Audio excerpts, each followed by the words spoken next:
Well over a year ago, I posted a video where I played Assassin's Creed 2 in 2023, and I have recently decided that why not just replay the whole series, so naturally up next was Brotherhood. I loved Brotherhood when I played it over a decade ago, but how fun would I be of the game a whole 14 years later? Well, that's what we're here to find out, so strap in and let's start with the story.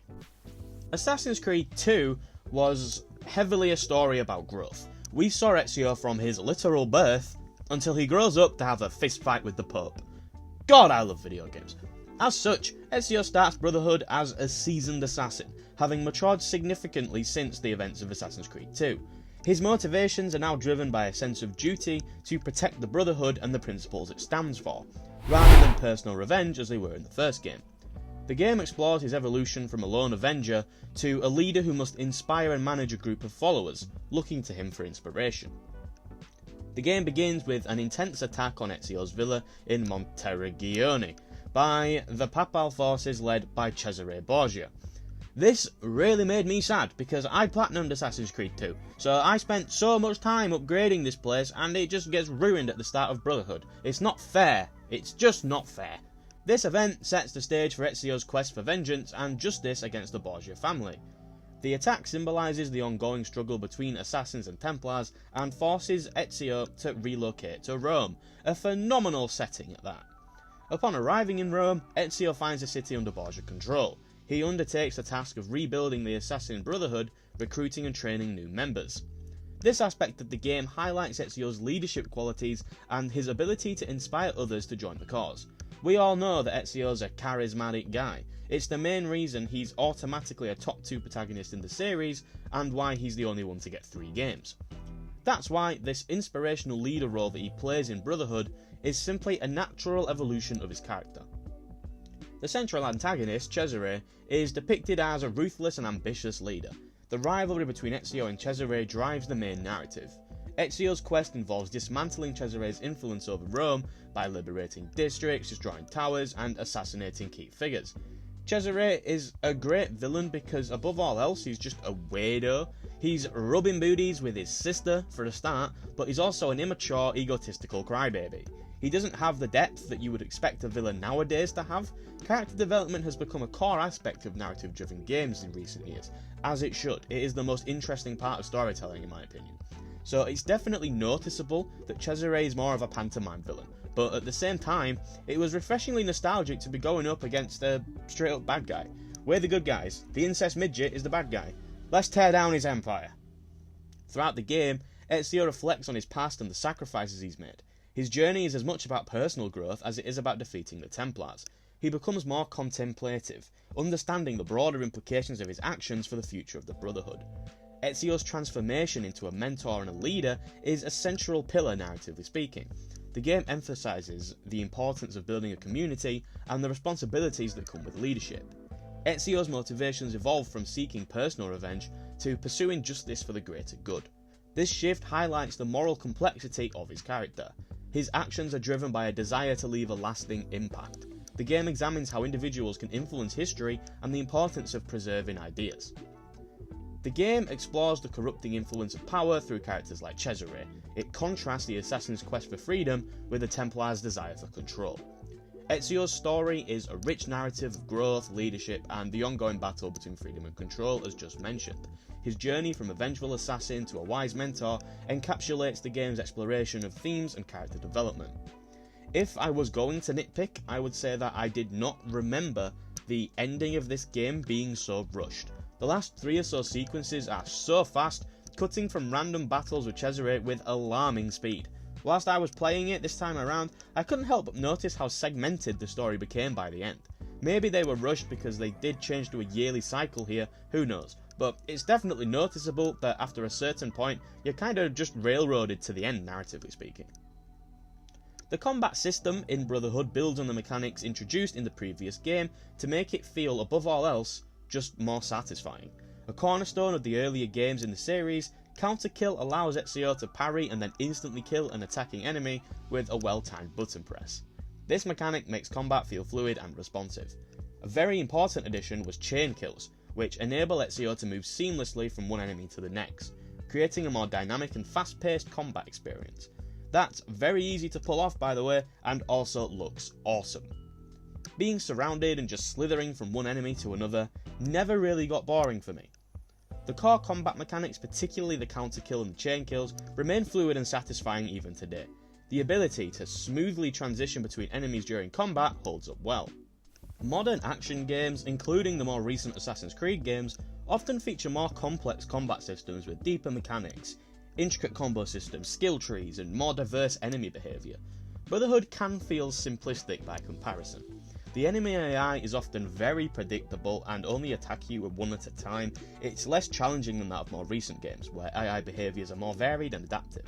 At the same time, this isn't necessarily a bad thing in a nostalgic context. Sometimes it's enjoyable to experience a more streamlined system. The recruiting system introduced in Brotherhood was a brilliant inclusion. Ezio can recruit citizens who have been wronged by the Borgia. These potential recruits are found throughout Rome, often in situations where they are being harassed or oppressed by Borgia guards. By saving them, Ezio earns their loyalty and they join the Assassin Brotherhood. These recruits can then be sent on various missions across Europe to gain experience and level up. These missions range in difficulty and reward, but it's a passive thing that you don't need to monitor yourself until the mission is done. You must balance the risk and reward when selecting the missions to ensure that they don't die. As recruits gain experience, they level up and become more skilled. Players can customise the recruits by selecting their equipment and abilities. The best part of this though is that Ezio can call upon his recruits in combat or for specific tasks. By using the assassin signal, players can direct recruits to perform assassinations, engage enemies, or assist in other battles that you may find yourself in. This adds a strategic layer to the gameplay, allowing for coordinated attacks and support. It's also just super cool to direct a member to assassinate an enemy, stand back and just watch them leap from the sky. In open combat, recruits can join the fight, helping to turn the tide against groups of enemies, although there is also a chance that they could die. The recruit system adds a strategic layer to the game. Players must manage their recruits, deciding when to send them on missions and when to call them for assistance. This sort of management aspect adds a little bit more depth to the gameplay to give it a little something extra. It also perfectly fits the theme of the story. The ability to build and lead a team of assassins enhances the sense of being the master assassin. It immerses players in the role of a leader, responsible for training and deploying their brotherhood. Hi everyone, this is me. Look how cool I am. Just wanted to take a 15-second break from the video to say that if you're enjoying the video, then please consider taking a look at some of the other videos on the channel. If any look interesting to you, check them out. You'll be doing yourself a favour if you really think about it, and then subscribe while you're there. I would love to hit 1,000 subscribers by the end of the year, so I'd really appreciate it if you stuck around as long as you enjoy the content. I even have a playlist on the channel for what I think are some of my best videos, so they're easy viewing. Thanks guys, back to the video. The free running system allows Ezio to navigate the urban landscape of Rome with fluidity and grace. Ezio can scale walls, climb buildings, and reach high vantage points. The climbing mechanics are somewhat intuitive, don't worry, allowing players to ascend structures quickly and efficiently. Most of the time. Sometimes you will randomly jump off a building for no clear reason, but it's rarely more than a minor inconvenience.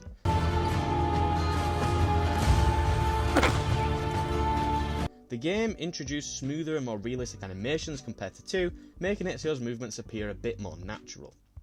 Also, unlike previous games, Brotherhood allows for horse riding within the city, enabling faster travel and dynamic movement both on foot and horseback. Due to Rome being larger than Florence and Venice, this was a necessary addition. The free running system remains fluid and intuitive, making parkour accessible and enjoyable. The ease at which you can navigate the environment is still impressive in the modern day, if a little bit jankier than what you're probably used to nowadays. The animations and the sense of freedom provided by the system are still visually appealing and enjoyable. Leaps of faith and seamless transitions between running, jumping and climbing continue to be a commendable feat. The game's depiction of Rome, with its detailed architecture and landmarks, enhances the parkour experience. The historical setting remains unique and engaging, contributing to the overall atmosphere. Modern games often feature more complex and refined parkour systems. For instance, recent Assassin's Creed games, the RPG trilogy, Origins, Odyssey and Valhalla, they've evolved the parkour mechanics with more intricate animations and interactions with the environment. But the parkour system in Brotherhood, it can feel a bit imprecise, with Ezio occasionally not responding as you intend him to, leading to missed jumps or death. Modern games have largely addressed these issues with more polished mechanics. The historical setting of Renaissance Rome adds a unique charm to it all. It's okay if you've got phenomenal running and climbing animations, but if you're not doing it next to the Colosseum, then who even cares? At its release, Brotherhood featured high-resolution textures and detailed environmental assets for the time. In 2024, these textures definitely appear less detailed compared to modern standards, particularly in the finer details of characters' faces, clothing, and environmental elements. But as I mentioned in my Assassin's Creed 2 video, which will be in the description of this one, the Ezio games especially have a timeless aesthetic. The art style doesn't age. Distinct art direction is much more important than graphical fidelity. Sure, facial animations and certain textures don't look great, but this is something Ubisoft have always struggled with. Even in their modern games, if you focus in on some of the characters' faces when they're speaking, it just doesn't look right. But Brotherhood uses a warm and earthy colour palette which enhances the historical feel and provides a very consistent visual aesthetic. The colours are vibrant and help in creating a lively and immersive world.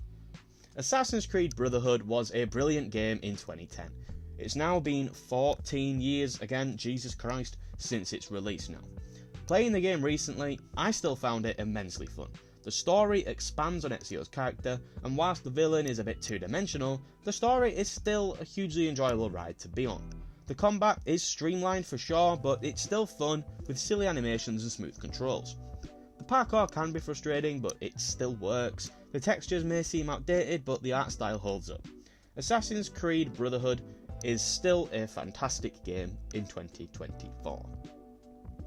Thank you for making it to the end of the video. I hope that you did enjoy it. If you did, then please remember to leave a like, as that would greatly help me out. And as I mentioned before, I am currently replaying the whole series. Revelations will be up next, so make sure to subscribe if you want to see that.